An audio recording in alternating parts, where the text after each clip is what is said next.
আমারই গ্রামে ইবলিশের ছেলে বড় হচ্ছে, আল্লাহ রাব্বুল আলামিনের দেওয়া হালাল সন্তানও একই পরিবেশে হেঁটে বেড়াচ্ছে, আমি জানতে পারি না। জানবেন কি করে? একটা মেয়ে ছেলের আজকে খোলা করে দিল তার আগের স্বামীটা। এবার এই মেয়ে ছেলেটিকে কেন খোলা দিল? বলছে আমি পুরুষ থাকা সত্ত্বেও আমার স্ত্রী অন্য একটা ছেলের সঙ্গে লাইনবাজি করছে, আমার এটা বরদাস্ত নয়, তার জন্য আমি তাকে খোলা করে দিলাম, সে আমার থেকে স্বাধীন হয়ে গেল। 1 মাস ইদ্যত কাটাবে। খোলা হয়ে গেলে 1 মাস ইদ্যত কাটিয়ে অন্য জায়গায় বিবাহ করবে। এই 1 মাসের ভেতরে ওই মহিলার একবার ঋতু আসবে। যদি ঋতু আসে তাহলে জানতে হবে তার বাচ্চাদানি পরিষ্কার আছে। যদি ঋতু না আসে তাহলে জানতে হবে বাচ্চাদানির ভেতরে কিছু একটা আছে। এ কথাটা কি ঝামেলার? কি ভাই জান, এটা কথা কি কোনো ঝামেলার তো নয়। যদি ঋতু আসে তাহলে তার বাচ্চাদানি পরিষ্কার, মানে এতে বাচ্চা নাই। আর যদি ঋতু বন্ধ হয়ে যায় তাহলে এটা প্রমাণ যে এর পেটের ভেতরে কি আছে? বাচ্চা আছে। এবার বেলা 10টার সময় খোলা করা হলো মজলিস বসে। আর সন্ধ্যাবেলাতে আবার যেই ছেলেটার সাথে ওর লাইন ছিল ওর সাথে আমাদের মতো ঠকবাজ কোনো মৌলবি বিকালবেলাতে নিকাহ পড়িয়ে দিল। একটা দুটা নয়, কেন যে আজকালকার জমানাতে যত কাজী, এই টাকা দিয়ে কাজী হয়েছে কি না, এরা চোট্টার বেটা চোট্টা, একটা ভালো মানুষের বাচ্চা নাই কাজী। ও বেঈমানকে যদি আপনি 4000 টাকা দেন তো সকালবেলার তালাক দেওয়া বেটি ছেলেকে সন্ধ্যাবেলায় হালাল করে আর একটা ছেলের সঙ্গে বিয়ে দিয়ে দিবে। ব্যাক ডেটে করে দিল, তোমার তালাক হয়েছে জানুয়ারিতে, বিয়ে দিলাম কোন মাসে? তো এপ্রিল মাসে, হয়ে গেল, হিসাব শেষ। খেলা চলছে শরিয়তকে নিয়ে। এই মেয়ে ছেলেটি আগেকার স্বামী থেকে খোলা নিল, 1 মাস অপেক্ষা করলো না, আর একটা স্বামীর সঙ্গে বিয়ে হয়ে গেল। এই বেকুফের বেটা বুঝতে পারলো না যে এর পেটে কি আছে আর কি নাই। ও প্রেমের চক্করে পড়ে নতুন জীবনে হাবুডুবু খেতে শুরু করলো, কিন্তু অলরেডি এর পেটের ভেতরে কিন্তু একটা ভ্রূণ তৈরি হয়ে গেছে আগেকার স্বামীর। এরা দুজনে সুখের সংসার করে 9 মাসের 8 মাসের মাথায় বাচ্চা পয়দা হলো। এই বেকুফের বেটা বাচ্চাকে কোলে করে নিয়ে বলছে, আরে ওরে আমার ধন রে, আমার কলেজার টুকরের কত সুন্দর ছেলে রে, আমার চোখটা আবার আমার বেটার হান মতন, রে নাক দুটা দেখে মনে হয়েছে একবার অবিকল আমার নাককে কেটে বসিয়ে দেওয়া আছে। ওরে গান্ডু, এটা তোর বাচ্চা নয়। বাচ্চাটা কার? আগেকার এর স্বামীর। তোর স্ত্রী আর তুই বোকামি করেছিস বলে আগেকার জমির মালিকের ফসল তোর জমিতে থেকে গেছে, আর তোদের দুজনের জেহালতি করার কারণে এ বাচ্চাটা কি হয়ে গেছে? হারামের বাচ্চা হয়ে গেছে। আর এই হারামের বাচ্চা তোমার বাড়িতে হালাল রূপ নিয়ে বেঁচে আছে, দিব্যি ঘুরে বেড়াচ্ছে। আল্লাহ তাআলা বলছেন, শারিকুহুম ফিল আমওয়ালি ওয়াল আওলাদ। এই বানি আদমের অপব্যবহারের কারণে এদের বাড়িতে হারাম বাচ্চা জন্মগ্রহণ করবে, আর এগুলোকে তুমি তোমার নিজের আওলাদ মনে করে নেবে। আর এটাই হলো সত্য কথা। আর একটা কি, আর কি তর্জমা? এমনও আছে যে বিবাহটাকে হালালই করেনি। কেমন হালাল করেনি? আমি উচ্চ মাধ্যমিক পড়ি, আমার জ্ঞান কম, আমার খুশি মতো আমার ইচ্ছা মতো অমুক ছেলেকে, অমুক গ্রামের অমুক জায়গার ছেলেটাকে আমি বিয়ে করে নিয়েছি। বাপের ধার ধারেনি, কোর্টে গিয়ে জঙ্গিপুর কোর্টে বিবাহ করে নিয়েছে, সুখের সংসার গড়িয়ে নিয়েছে, বাচ্চা হয়ে গেছে 2টা। এখন রেকর্ড করা এই জমানাতে, এই নেটের যুগে শুনতে পাচ্ছে কি, বাপকে অভিভাবককে নারাজ করে যদি কোনো নারী বিয়ে করে তাহলে সে বিয়েটা বিয়ে নয়, হারাম রিশতা এটা। তো হারাম রিশতাতে ওরা তো স্বামী স্ত্রী মনে করে মেলামেশা করেছে এবং 2টা বাচ্চা জন্ম দিয়েছে। তাহলে এই বাচ্চাগুলোর বিধান কি? কইছে সোজা সোজা বাংলা পরিষ্কার ঝকঝকে যে এই বাচ্চা 2টা হচ্ছে জারজ সন্তান, এই বাচ্চা 2টা হালাল সন্তান নয়। বলে আমরা যে স্বামী স্ত্রী, আরে তুমি যদি 20খানা কাগজ দেখাও 20টা কোর্ট থেকে এনে যে আমরা বিবাহ করেছি, তোমার বিবাহ হালাল নয়। কেন যে তোমার আব্বা হলো মালিক, মালিক রাজি ছিল না, বিনা অনুমতিতে বিবাহ করতে গেলে 20 বার কবুল করাতে গেলেও তুমি হারাম। তাহলে হালাল মনে করে বাচ্চা জন্ম দিয়েছে কটা? তো 2টা। এই বাচ্চা 2টা কার? ইবলিস শয়তানের ভাগীদার। একই পরিবেশে বাস করছে ইবলিসের বাচ্চা, একই পরিবেশে বাস করছে আল্লাহ রাব্বুল আলামিনের দেয়া হালাল বান্দা। তাহলে তারা তো আমার সর্বনাশ করছে। কে? ইবলিস শয়তান। শয়তান বসে হাসে জয় হাসি, ওরে আদমের সন্তান, তোদের পিতারা ছিল খোদা ভীরু, তোরা কেন মস্তান। আমি যে তোদের নরকের নেতা, আয় আমার পিছনে আয়। আমি যে তোদের নরকের নেতা, আয় আমার পিছনে আয়। তাগুতের রাজ কায়েম হয়েছে সারাটি দুনিয়ায়, হায় রে হাই। মুমিনের আজ ঈমান নিয়ে বেঁচে থাকাটাই হয়েছে দায়। মদে মাতামাতি চুরি ছিনতাই জেনা করা যেন বড় কথা নয়। মদে মাতামাতি চুরি ছিনতাই জেনা করা যেন বড় কথা নয়। শত শততা কখন মরেছে, পাপ বলে কিছু নেই ধরাই। দেরি নেই বেশি, কখন শুনিবে বোনকে লুটেছে নিজের ভাই। তাগুতের রাজ কায়েম হয়েছে সারাটি দুনিয়ায়, হায় রে হাই। মুমিনের আজ ঈমান নিয়ে বেঁচে থাকাটাই হয়েছে দায়। ইবলিশ হচ্ছে আমাদের শয়তান হচ্ছে আমাদের শত্রু, এর কাছ থেকে বাঁচতে হবে। ও হলো টাটকা শত্রু, বাড়িতে যেন জায়গা না পাই। ইবলিশকে অনেক লোক বাড়িতে জায়গা দেয়, বাড়িতে ইবলিশের যেন জায়গা না থাকে। কি করে বাড়িতে জায়গা পাই? তো এর অনেকগুলো কারণ আছে। আমি এটার উপরে যদি সময় কাটাই তো অতক্ষণ সময় আপনি আমাকে হয়তো দিবেন না। এই জন্য ইবলিশ শয়তানকে এইটুকু বলে ক্ষান্ত হলাম, ইন্নাশ শায়তান লিল ইনসানি আদুবুম মুবিন। ইবলিশ শয়তান আপনাদের জীবনে কল্যাণ করবে না, কল্যাণ চাই না। সুতরাং নামাজে যেতে গেলেও সাবধান ইবলিশ থেকে, রোজা করতে গেলেও সাবধান ইবলিশ থেকে, ওযু বানাতে গেলেও সাবধান ইবলিশ থেকে। এবং মিলামিশা করার কারে করে দিতে পারা যায়, তাহলে উদ্দেশ্য হাসিল হয়ে যাবে কার? চিরশত্রু ইবলিশ শয়তানের। এই জন্য আমাদের ঈমানের অনেক শত্রু আল্লাহ তাআলা রেখেছেন। সেই কাঁটার জঙ্গল দিয়ে আপনাকে সাবধানে পা ফেলে ফেলে, দরকারে নিজের লুঙ্গিটাকে একটু করে কাঁটা না লাগে তার জন্য চেড়ে পাটাকে ডিঙিয়ে আমাকে বাঁচতে হবে এবং আমাকে পার হতে হবে। কেন? এটা না করতে গেলে আমি ফিতনা থেকে বাঁচব না, এবং আমার যারা শত্রু ঈমানের তাদেরকে আমি দমন করতে পারবো না। কে কে শত্রু আমার ঈমানের? আঙ্গুলে গুনেন প্রথমে, বিসমিল্লাহ। ঈমানের 1 নম্বর শত্রু, তার নাম হলো ইবলিশ শয়তান। 2 নম্বর শত্রু হচ্ছে কে? আমাদের কারো কারো স্ত্রী। 3 নম্বর ঈমানের শত্রুকে আমাদের কারো কারো আওলাদ। 4 নম্বর শত্রুকে আমাদের কাউরি কাউরি ধন মাল।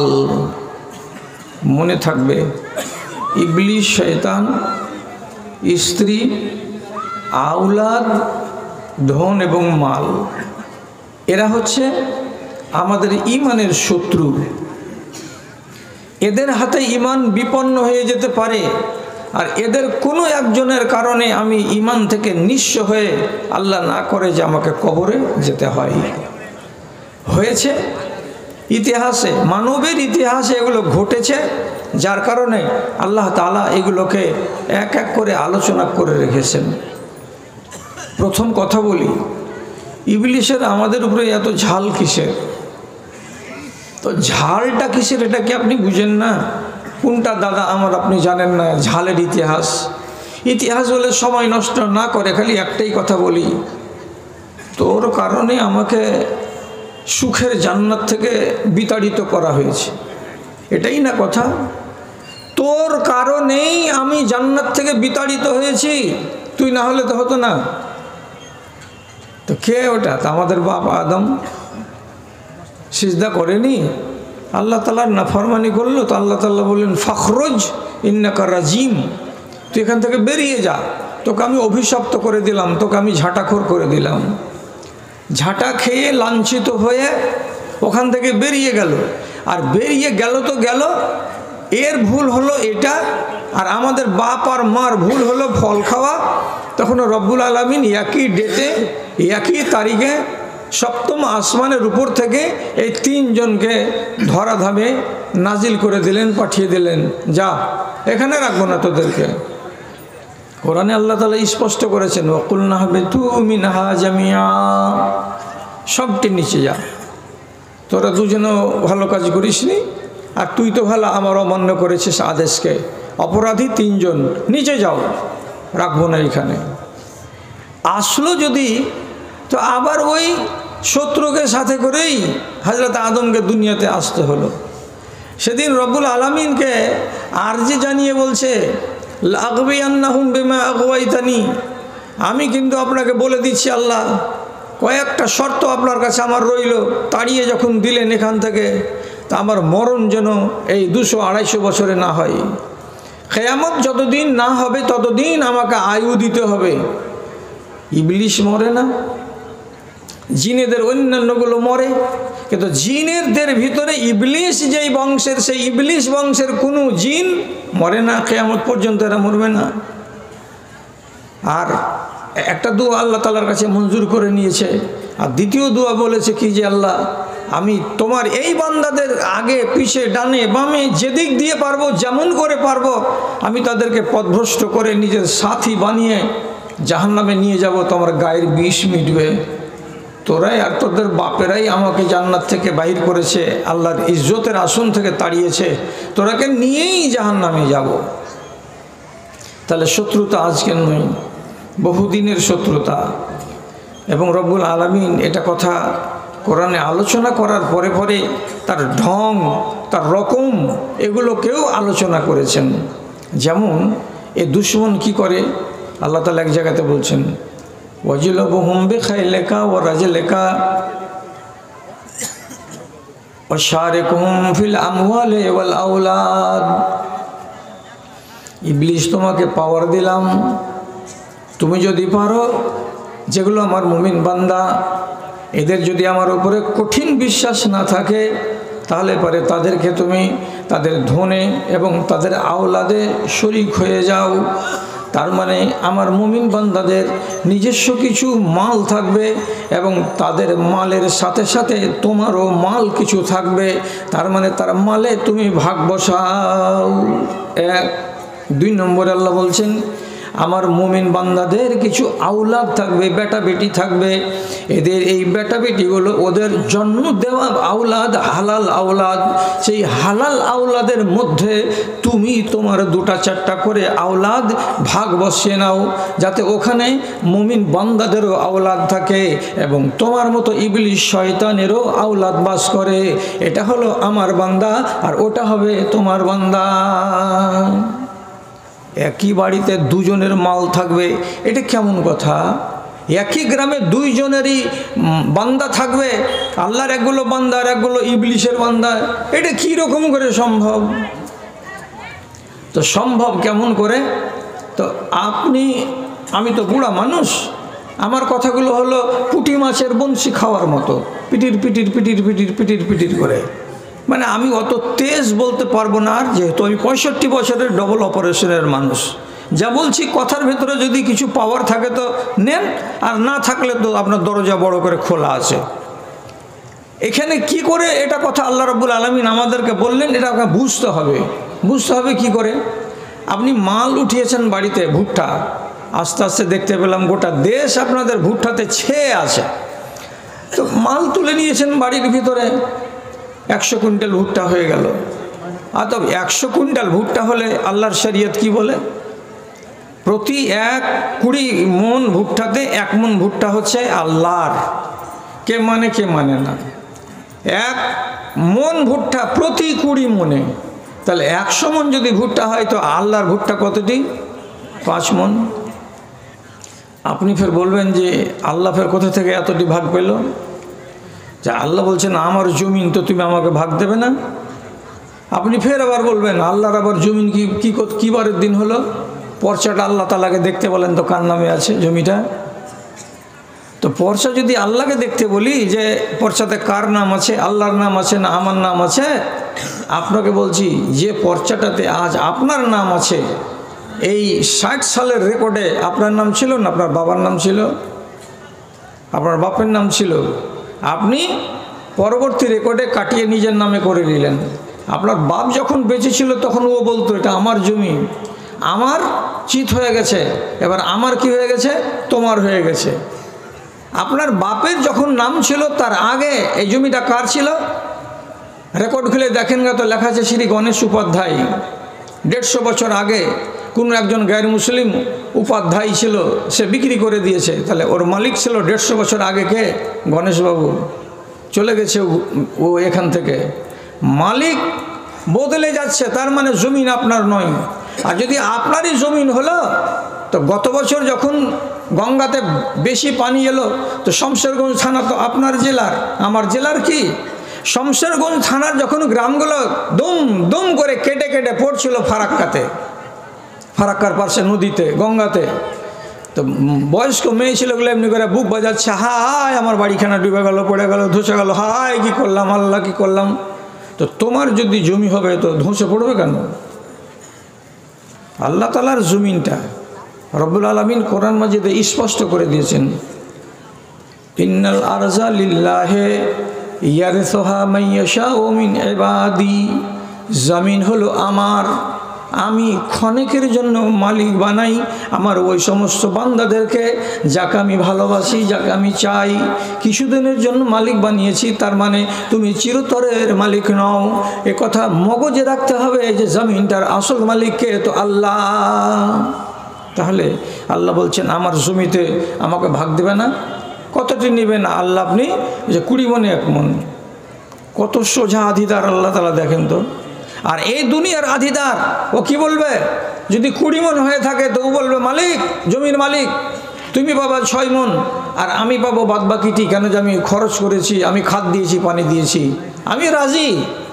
তা আপনি যদি কোনো একটা লোককে আধি দিয়ে থাকেন, সে যদি ফসলের অর্ধেক নিয়ে নেয়, তো আল্লাহ জমির মালিক মাত্র 1 মণ নিলেন, তো এটা কোন বড় কথা হলো?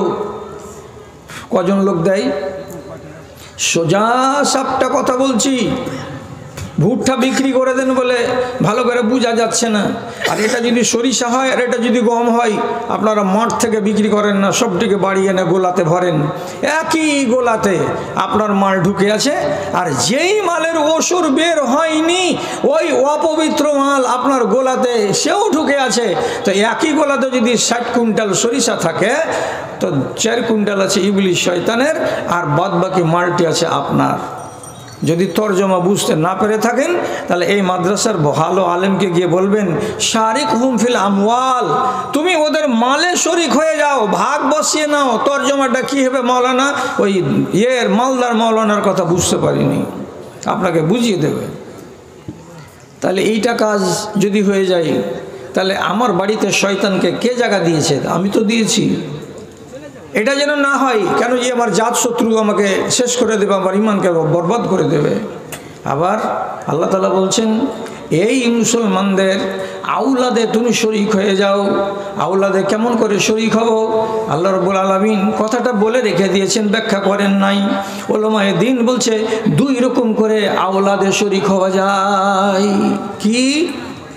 এটা লাজের কথা বলছি, আর লাজের কথা হতে গেলেও হক কথা আপনাকে শুনতে হবে, নাহলে আপনার ইলম হবে না।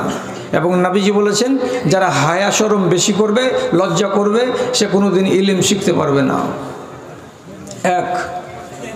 আবার আমার ছেলেতে ভাগ কেমন করে বসাই? তো খেয়াল করেন আমার দিকে, যতদিন একটা রমণীর ঋতুকাল থাকবে, ঋতুকালে আল্লাহ তাআলা নিজ স্ত্রীর কাছে গমন করা হারাম করেছেন, এটা আমার আপনার সবারই জানা। তারপরেও যদি কোনো বেয়াদব, কোনো বেকুফ ইনসান ঋতুর কালে তার স্ত্রীর কাছে গমন করে এবং সেই সহবাসের ফলে তার পেটে যদি বাচ্চা জন্মে যায়, তাহলে সেই বাচ্চাটা হচ্ছে ইবলিশ শয়তানের অংশ। এক তর্জমা। 2 নম্বর তর্জমা, রাতে কত পাখি ডাকে, দুঃখ কি জানে না তারা বড় সুখে থাকে, তারা বড় সুখে থাকে। সেই সুখে ভরে দাও আমারও জীবন, তোমাকেই ডাকি আমি বাঁচি যতক্ষণ, আমি বাঁচি যতক্ষণ। শ্রদ্ধেয় সভাপতি সাহেব, সমবেত এই এলাকার বিভিন্ন প্রান্ত থেকে মাদ্রাসার একরাশ ভালোবাসাকে বুকে নিয়ে ও দিনী জজবাকে সাথে নিয়ে উপস্থিত শিক্ষিত অশিক্ষিত, ধনী গরিব, ছোট এবং বড় সকল শ্রেণীর আমার প্রাণের ভাই এবং বন্ধুগণ, তথা পুরুষ মহল থেকে আলাদা মহিলা মহলে স্ক্রিনের সামনে বসে থাকা আমার স্নেহের, আমার আদরের মাতা ও ভগ্নীগণ, আল্লাহ রব্বুল আলামিনের শুকরগুজারি করছি এবং তার অন্তরের অন্তরস্থল থেকে হামদু সানা গাইছি যে বেশ কিছুদিনের ব্যবধানকে ঘুচিয়ে পুনর্বার জীবনের এই শেষ বেলায় আপনাদের মতো এই সুন্দর মুখের মানুষগুলোর মুখোমুখি হয়ে দু চারটি কথা বলার মতো সুযোগ রব্বুল আলামিন করে দিয়েছেন। চায়ের দোকানদার, বাইরে যেতে হবে, এখানে চা বিক্রি করা যাবে না, অন্তত আমি যতক্ষণ আছি কাজ করিও না, তুমি চলে যাও বাইরে, এটা চা বিক্রি করার জায়গা নয়, বাইরে গিয়ে বসো, যার প্রয়োজন হবে চা খেয়ে নেবে। এই মানুষের ঘাড়ের উপরে চা বিক্রি করা একটা বদ অভ্যাস। যারা মেনে নিয়েছে তারা ভালো কাজ করেনি, আর তুমি তো ভালো কাজ করছোই না, এটা কেউ বলে না। ন্যায্য কথা বলার যুগ নেই, সব শেষ হয়ে গেছে।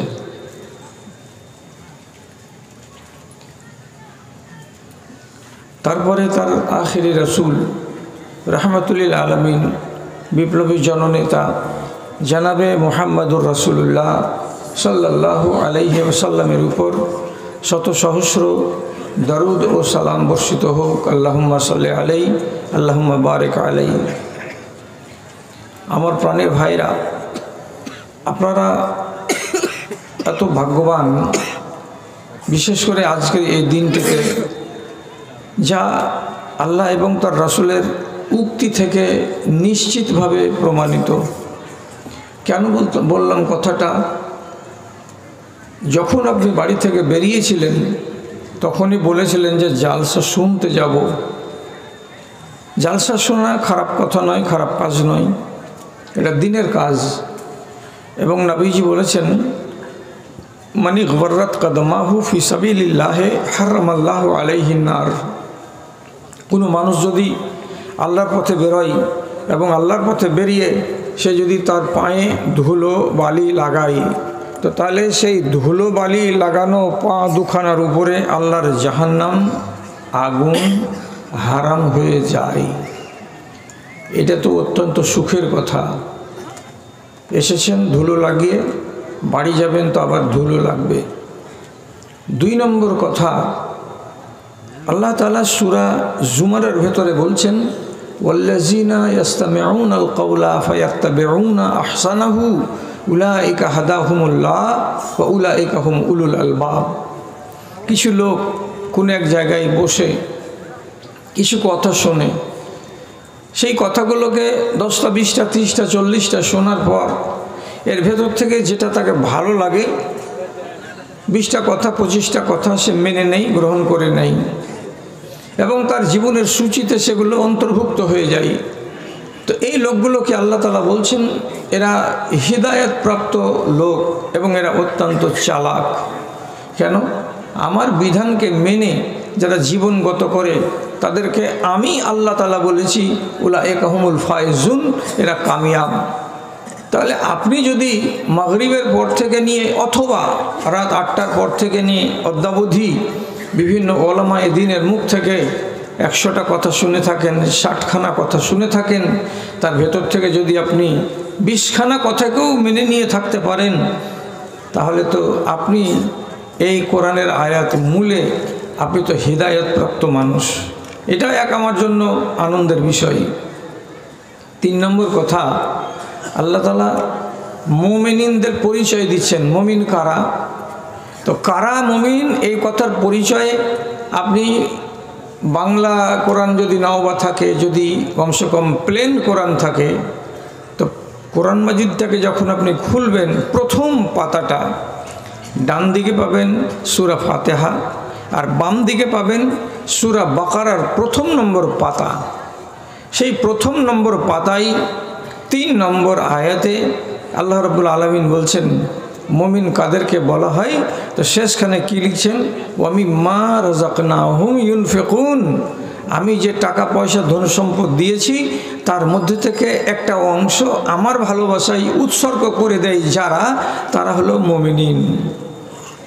তাহলে এদিক দিয়ে আপনি পিছিয়ে নেই, হাত খুলে মন খুলে পকেট থেকে টাকা এর আগেও আদায়কারীকে দিয়েছেন এবং নুরুল ইসলাম রাহিমের হাতে অনেক টাকা দিলেন। তাহলে একই ক্ষণে একই সুযোগে এক চান্সে আপনি তিনটি বৈশিষ্ট্যের অধিকারী হতে পারলেন। আল্লাহর শুকরিয়া আদায় করবো না তো আর কখনো আল্লাহর শুকরিয়া আদায় করব? আর আমরা যদি না করি তো কে করবে? এই জন্য আবার আল্লাহ তাআলার শুকরিয়া আদায় করছি মুহাব্বতের সাথে, অন্তরের অন্তরস্থল থেকে। আল্লাহ যেন আমাদের উপরে খুশি হয়ে যায়, সবার উপরে, তাই বলি আলহামদুলিল্লাহ।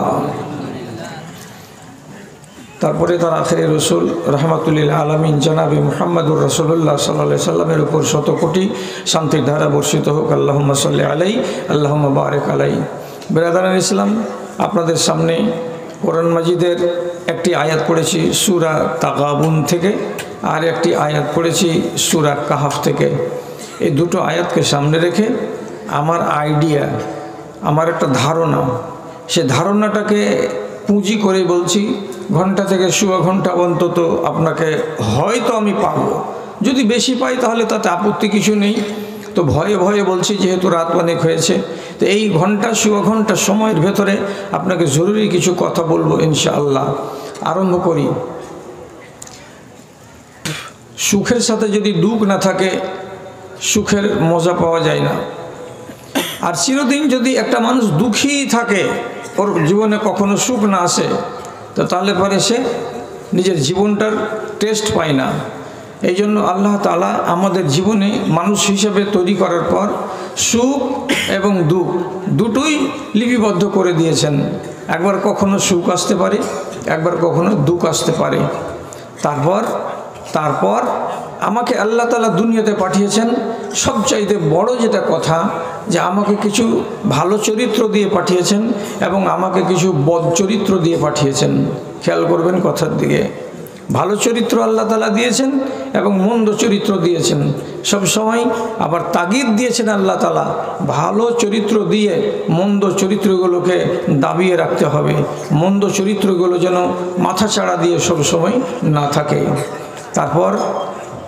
তারপর আল্লাহ রাব্বুল আলামিন এই দুনিয়াতে হাজার হাজার মানুষ সৃষ্টি করেছেন।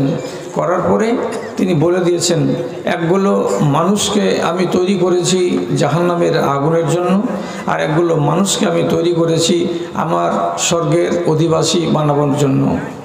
যারা স্বর্গের অধিবাসী হবে তাদের সামনে নানান রকমের ঝামেলা, ঝক্কি, ফিতনা থাকবে এবং তাদের মূল ধনটা হবে ঈমান। ঈমানটা হচ্ছে মূল ধন। সেই মূল ধন ঈমানের অনেক রকমের শত্রু হবে। এই জিনিসটাকে যদি